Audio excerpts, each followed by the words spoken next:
بسم اللہ الرحمن الرحیم۔ پاکستان کی آبادی 20 کروڑ سے تجاوز کر گئی ہے، مگر پھر بھی بہت کم لوگ بینک سے جڑے ہوئے ہیں۔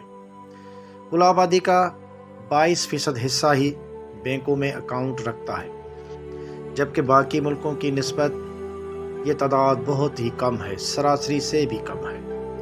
اس سے کچھ دن پہلے پینشن اور تنخواہوں کی آس میں بینکوں میں مجبور بوڑھے اور بزرگ ملازمین کی لمبی قطاریں دیکھ کر کلیجہ منہ کو آتا ہے۔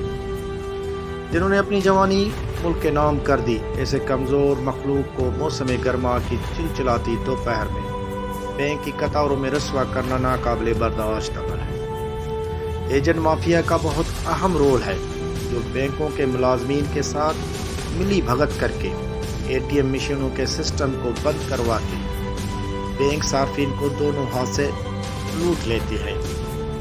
ہر صارفین سے 200 سے لے کر 500 تک ہر چیک پہ لیے جاتے ہیں، جبکہ بیاج کا کاروبار کرنے والے مضبوط لوگ بھی پہلے سے ملے ہوئے چیک بینک سے کیش کروا دیتے ہیں۔ دادو میں بینکوں کا حال بھی اچھا نہیں، کم اسٹاف اور سہولیات کا فقدان تو صارفین بھی در بدر۔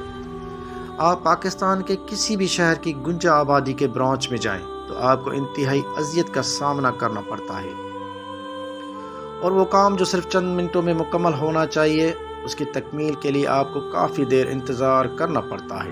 بینکوں میں اسٹاف کی شدید کمی اور نامناسب رویہ۔ جن برانچز میں بے پناہ رش ہوتا ہے، اس کی واحد وجہ اسٹاف کی کمی کے ساتھ اسٹاف کا نامناسب رویہ بھی ہوتا ہے۔ اوپر سے اسٹیٹ بینک بینکوں کے کام کرنے کے اوقات کا کم سے کم کرتا جا رہا ہے۔ ہمارا بینکنگ نظام ملک کے قلیل تعداد کو بھی سنبھالنے کی صلاحیت نہیں رکھتا۔ حکومت اور اسٹیٹ بینک انتظامیہ کو اپنے طریقہ کار اور حکمت عملی پر نظر ثانی کی اشد ضرورت ہے۔